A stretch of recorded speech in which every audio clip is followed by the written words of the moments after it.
नमस्कार। मैं वरिष्ठ प्राकृतिक चिकित्सा प्लस विशेषज्ञ योग ऋषि ओम प्रकाश आनंद, संचालक देव अंतर्राष्ट्रीय योग प्राकृतिक चिकित्सालय, गीतानगर, कानपुर। मेरा कॉन्टैक्ट नंबर है, मोबाइल नंबर है 9336115528। हिंदी में 9336115528। हमारी भारत सरकार ने आयुष डिपार्टमेंट के माध्यम से योग दिवस की तरह प्राकृतिक चिकित्सा दिवस भी घोषित कर दिया है और 18 नवंबर को दिल्ली में INO के सूर्या फाउंडेशन के आयुष डिपार्टमेंट के संयुक्त प्रयास से कहाँ पर हो रहा है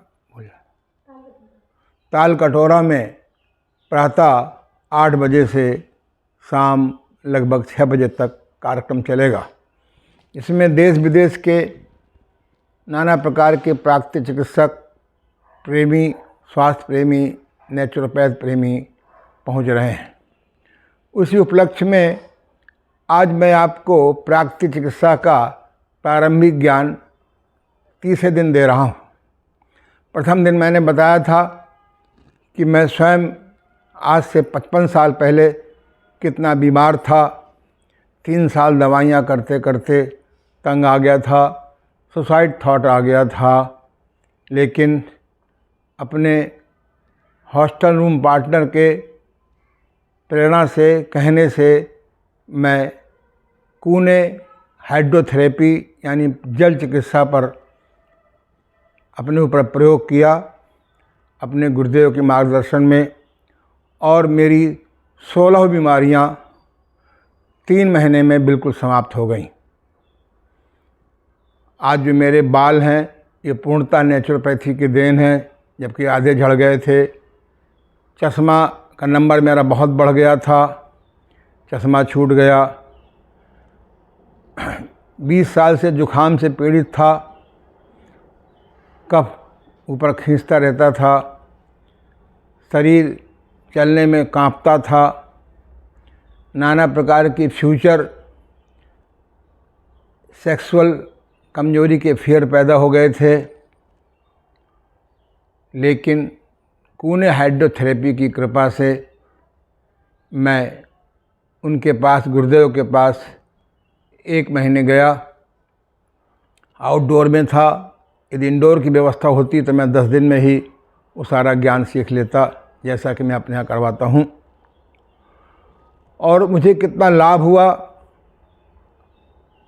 और दूसरे दिन मैंने बताया था कि राष्ट्रपिता महात्मा गांधी जी कितना कब्ज से परेशान थे, अपच से परेशान थे, मंदाग्नि से परेशान थे, घंटों शौचालय में बैठना पड़ता था, तब भी शौच नहीं होता था। एक अंग्रेज़ के कहने से उन्होंने अपना ठोस नाश्ता छोड़ दिया, नाश्ते में केवल मट्ठा लेने लगे या दही पतला करके लेने लगे या मौसम के फलों का जूस लेने लगे, नींबू शहद पानी लेने लगे। परिणामतः उन्हें बड़ी राहत मिली। दोपहर में एक समय अन्न छोड़ दिया और साथ में उन्होंने पेट साफ रखने के लिए एनीमा का प्रयोग किया। आज मैं आपको बताने जा रहा हूँ एक ऐसे प्राकृतिक चिकित्सा के कथन को आरोग्य मंदिर के संस्थापक श्री विट्ठल दास मोदी जी के साथ एक बार हम लोग मीटिंग में बैठे थे।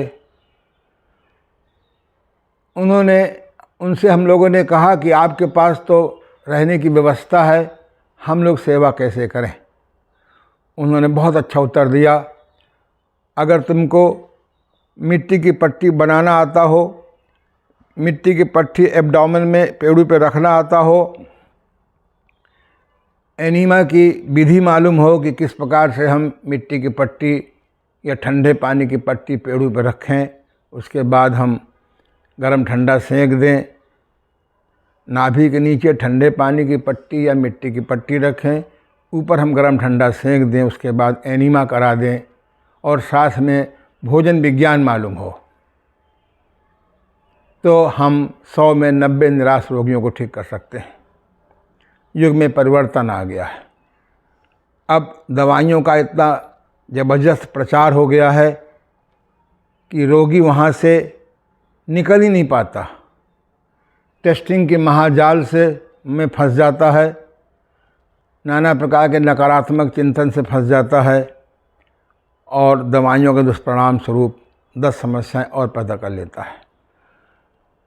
प्राकृतिक चिकित्सा का कहना है कि बीमारी चाहे जो हो, अगर हम प्राकृतिक तरीके से पेट स्वतः साफ करने होने लगे तो बीमारी आधी अपने आप ठीक हो जाएगी। और यदि हम साथ में ऐसा भोजन करें जो कब्ज दूर करने में सहायता करे और साथ में हमारे ब्लड को अल्कलाइन की मात्रा बढ़ा दे। ये बहुत कम लोगों को मालूम है। हम जो भोजन करते हैं, जिस प्रकार की भोजन करने की परंपरा है, वो सब एसिडिक पैदा करता है ब्लड में, जबकि नेचुरोपैथों की खोज है, आधुनिक विज्ञान चिकित्सा आहार विज्ञान के लोगों की भी खोज है कि अगर हमारा ब्लड 80% क्षारीय भोजन से बना हो और 20% अम्लीय भोजन से बना हो तो हमारे को बीमारी आक्रमण नहीं कर पाएंगी। तो समझ में ये आया, यदि आप बीमारी की जड़ कब्ज को ठीक करना चाहते हैं तो आप प्राकृतिक चिकित्सा से बढ़कर कब्ज दूर करने का कहीं उपाय नहीं है। और भोजन ऐसा करें कि हमारे ब्लड का एसिड अम्लता घटे और साथ में अगर हम थोड़ा उचित व्यायाम करें, साथ में हम स्वच्छ शुद्ध वायु में घूमें, योग की नौली क्रिया का अभ्यास करें, तो हम कब्ज को तोड़ सकते हैं। योग में एक जो एनीमा क्रिया है, प्राकृतिक समय जो एनीमा क्रिया है, वह एनीमा क्रिया बहुत अच्छी होते हुए भी व्यवहारिक नहीं है। एक बार मैंने अपने गुरुदेव स्वामी देवमूर्ति से कहा तो उन्होंने मुझे एक क्रिया सिखाई। उन्होंने बताया कि हमारे हठ योग में बस्ती क्रिया आती है। ये बस्ती क्रिया बहुत कठिन क्रिया थी। पहले के योगी लोग जो बस्ती क्रिया करते थे वो इतनी कठिन है कि आज का आदमी कर नहीं सकता। उन्होंने इसका तरीका निकाला, बहुत सरल तरीका निकाला। आज मैं आपको बताने का प्रयास कर रहा हूँ।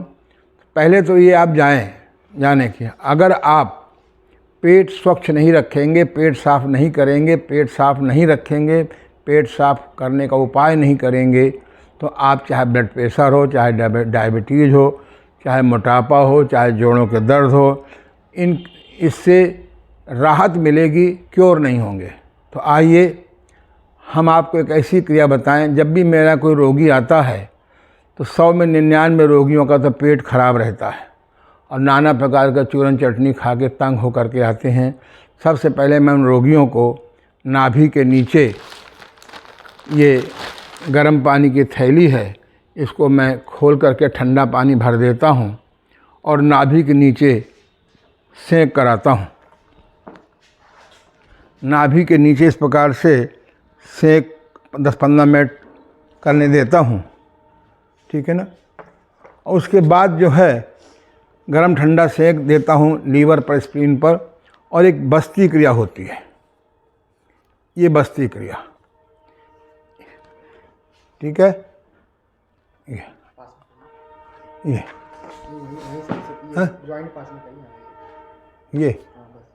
हाँ, ये एक ट्यूब होती है, रोगी को मैं शौचालय में ले जाता हूँ और नल पे इसको लगा देता हूँ। जैसे मान लो नल है, ऐसे लगा दिया, ठीक है। इसके बाद जो दूसरा सिरा है नल खोलने के बाद इसको हम रेक्टम पे लगा देते हैं। नल पे लगाया, रेक्टम पे लगाया ये, और उसको पकड़े रहते हैं।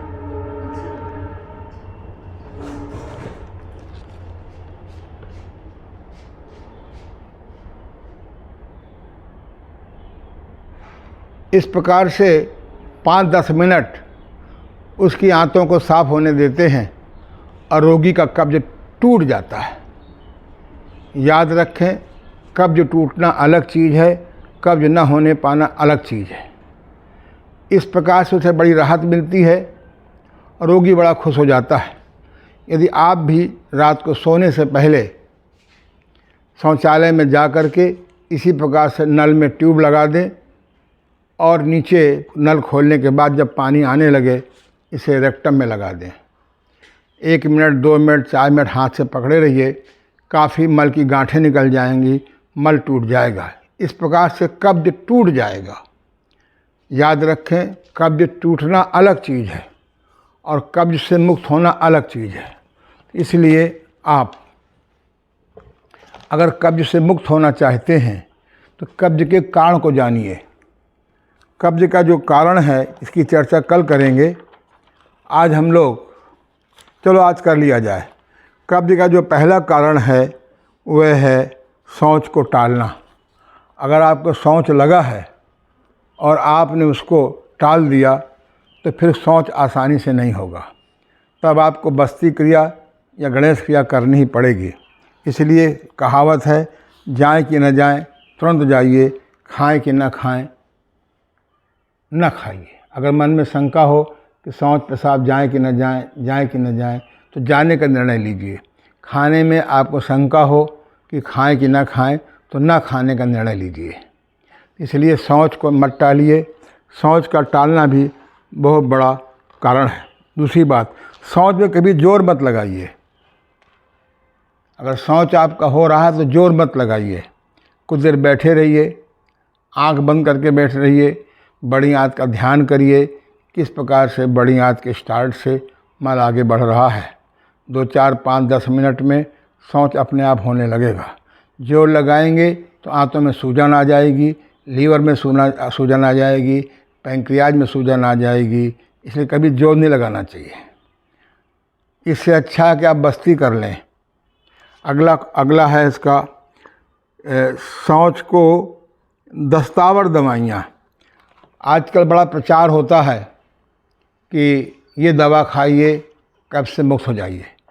मैं उनकी आलोचना नहीं करता हूँ, वो भी बड़ी हेल्प कर रहे हैं। अगर आप कोशिश करिए कि आपको दस्तावर दवा न लेनी पड़े। हाँ, आयुर्वेद में त्रिफला एक ऐसी चीज़ है जो दवा नहीं है। इसमें 3 प्रकार के फल होते हैं, हरड़, बहेड़ा, आंवला। अगर आप रात को कुछ दिन सोने से पहले इसको फाँक लें, 1 चम्मच 2 चम्मच, या त्रिफला की टेबलेट लें, तो आपको इससे शौच में आराम मिलेगा।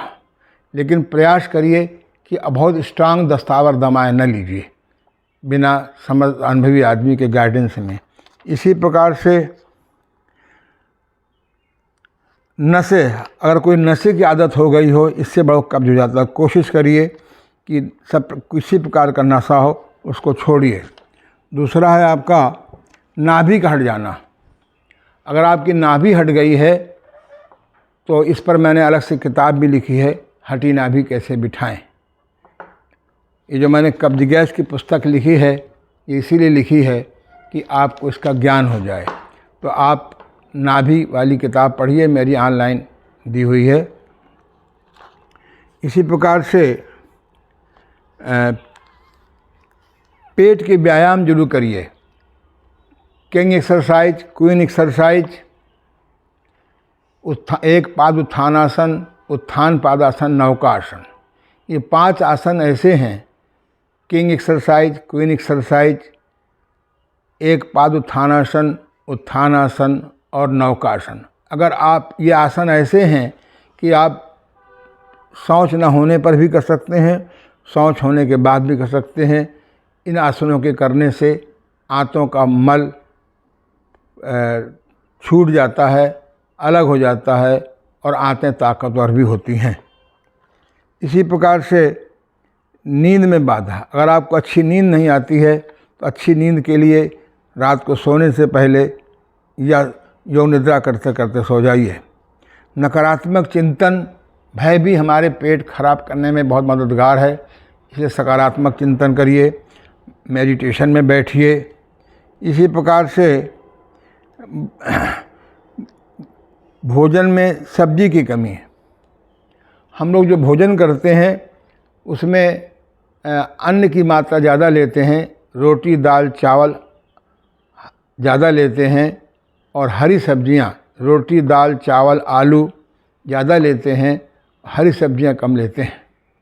वास्तव में जो उम्र बढ़ती जाए रोटी दाल चावल घटाते जाइए, रोटी दाल चावल आलू घटाते जाइए, लौकी तरोई परवल टिंडा आदि बढ़ाते जाइए। अगर और जल्दी पेट ठीक करना हो तो सलाद की मात्रा बहुत इम्पॉर्टेंट है।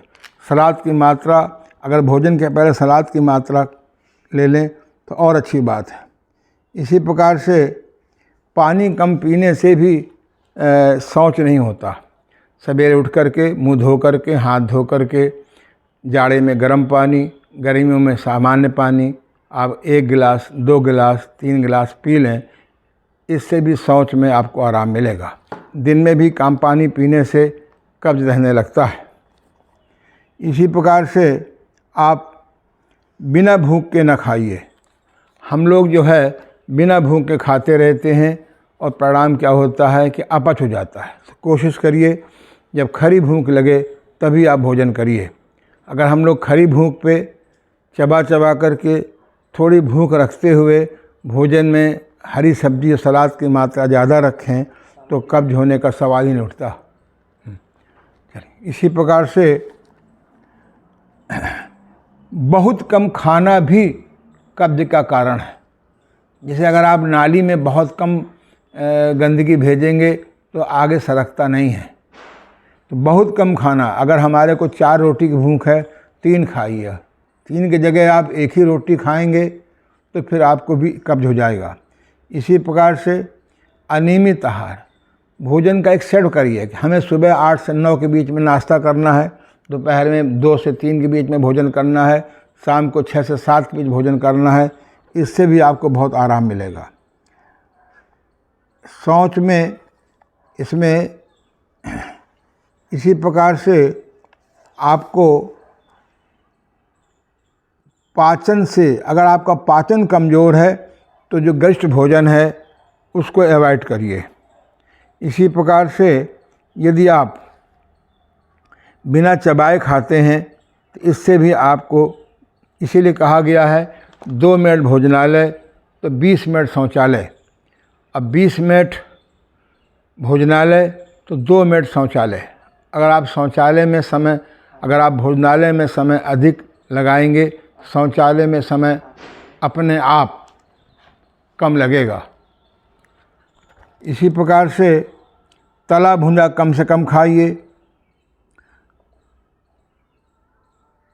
कुल मिलाकर के एक बात ध्यान रखें कि हम भोजन में हम बिना भूख के, ठीक, याद रखें प्राकृतिक चिकित्सा में हम चाहे जिस बीमारी का इलाज करें, रोगी का पेट ठीक करना बहुत ज़रूरी है। इसीलिए जब प्राकृतिक चिकित्सालय में जाते हैं तो आपके सबसे पहले एब्डोमेन में मिट्टी की पट्टी रखवाते हैं या ठंडे पानी की पट्टी रखवाते हैं और नाभि के ऊपर गर्म ठंडा सेक कराते हैं। उसके बाद बस्ती कराते हैं या एनीमा कराते हैं। मैं आपसे दावे से कहता हूँ, यदि आप इस क्रिया को सीख लें और भोजन में अन्न की मात्रा घटाते जाएं, हरी सब्जी की मात्रा बढ़ाते जाएं, आप कब्ज से मुक्त हो जाएंगे। हाँ, अगर नाभि हटी हुई है तो आपको नाभि बिठाना बहुत ज़रूरी है। कुल मिलाकर के आज मैंने ये पुस्तक लिखी है, कब्ज गैस अपच की जड़ नाशक चिकित्सा। ये पुस्तक बहुत मेहनत से मैंने लिखी है और मैं शुरू से कहता रहा हूँ कि जैसे इतिहास, भूगोल आदि पढ़ाया जाता है, इसी प्रकार से अगर प्राकृतिक चिकित्सा पढ़ाई जाए और ये पुस्तक कब्ज गैस अपच कोर्स में रख दी जाए और लोगों को पढ़ाई जाए तो आदमी हर बीमारी की जड़ को समाप्त कर लेगा। मेरा प्रयास है ये पुस्तक घर घर कैसे पहुँचे। संभवतः ये पुस्तक मैंने ऑनलाइन PDF में डाल दिया है। आज मैं देखूंगा, अगर नहीं पढ़ी है तो मैं उसके अंदर डाल दूंगा। अगर आपको किसी बीमारी से जड़ से मुक्त होना है तो आप प्राकृतिक तरीकों से कब्ज तोड़िए, प्राकृतिक चिकित्सा के माध्यम से तोड़िए, प्राकृतिक भोजन अपने भोजन में सलाद के रूप में बढ़ा के तोड़िए। फिर भी आपको कब गैस बने तो आप भोजन के बाद कच्ची छोटी हरड़ चूसने की आदत डाल लीजिए। मैंने देखा है कि वायु विकार शरीर में, पूरे बॉडी में भर जाती है, किंतु जब हम छोटी हरड़ चूसने लगते हैं तो सारी बॉडी से उसी प्रकार से गैस खिंच जाती है, जैसे आजकल वो वैक्यूम क्लीनर से गंदगी निकाल लेते हैं। आज हम लोग किसी कारण से इतनी ही बात करेंगे कि प्राकृतिक चिकित्सा का जो मूल है, सबसे पहले कब्ज को तोड़ना। प्राकृतिक चिकित्सा का जो मूल है वह है भोजन में, रक्त में एसिड की मात्रा, अम्ल की मात्रा घटाना, क्षारीय या अल्कलाइन की मात्रा बढ़ाना। यदि आप ब्लड प्रेशर से मुक्त होना चाहते हैं, डायबिटीज़ से मुक्त होना चाहते हैं, भविष्य में कैंसर से मुक्त होना चाहते हैं, गैस से मुक्त होना चाहते हैं, तो कब्ज, जिसे हिंदी में कब्ज उर्दू शब्द है, हिंदी में कहते हैं कोष्ठबद्धता, पेट खराब रहना, और अंग्रेजी में कहते हैं कॉन्स्टिपेशन। आपको ये फ़र्ज़ है कि हम पेट को कैसे ठीक करें। पेट को ठीक करने में किंग क्वीन एक्सरसाइज बहुत उपयोगी है। योग में एक संघ प्रक्षालन क्रिया होती है, इसकी चर्चा आगे करेंगे। हम लोग प्रयास करें कि प्राकृतिक चिकित्सा का जो मूल आधार है, मूल चिकित्सा है, वो कब्ज को तोड़ना, अपच को तोड़ना, वायु विकार न होने देना। अपच तोड़ने का सबसे बढ़िया रास्ता है, आयुर्वेद का सिद्धांत है, अजीर्ण भोजनम विषम लंघनम परम औषध। बिना भूख के, कम भूख में यदि आप भोजन कर लिए हैं तो विष बन जाता है। उसका उपाय है कि हम लंघन कर जाएं, उपवास कर जाएं, गर्म पानी पे रहें, सूप पे रहें, हल्के जूस पे रहें। जब तक खरी भूख न लगे तब तक भोजन न करें। इसका एकमात्र उपाय है अजीर्ण भोजनम विषम, छोटी हर अमृत है। मैं आपसे निवेदन करूंगा कि कब्ज गैस पर मैंने 5 लेक्चर अलग से दिए हैं। संक्षेप में यही है कि आप इस किताब को, मैं कोशिश करूंगा PDF से चाहे आप मंगा लें। किताब का मूल्य 300 रुपया है। आप इसको भेज के मंगा सकते हैं। सबसे बढ़िया ये है कि 3 सिद्धांत याद रखें कि बढ़ती उम्र के साथ में शाकाहारी बढ़ाइए, सलाद आहारी बढ़ाइए, टट्टी पेशाब के बेग को मत रोकिए, गणेश क्रिया नियमित कुछ दिन कर लीजिए, रात को सोने से पहले 3, 4, 5, 6 आवश्यकता अनुसार त्रिफला टेबलेट ले लीजिए। आज तो त्रिफला टेबलेट आई हैं, लेकिन इसके आदी मत बनिए। हमें व्यायाम, उचित व्यायाम के द्वारा, भोजन में सलाद के द्वारा, टट्टी पेशाब के बेग को न रोकें, इसके द्वारा ही कब्ज को ठीक करें। आज की बात इतनी ही हम लोग करेंगे। आज का संदेश मेरा यही है कि धीरे धीरे आंतों में मल जमा न होने दीजिए, समय पर मल का निष्कासन करने दीजिए। इसके लिए 5 व्यायाम याद रखिए: किंग एक्सरसाइज, क्वीन एक्सरसाइज, उत्थान पादासन, द्विपाद उत्थानासन, नौकासन। इससे नाभि भी बैठ जाएगी और पेट भी आपका ठीक रहेगा। बस आज इतना ही, कल फिर मिलेंगे।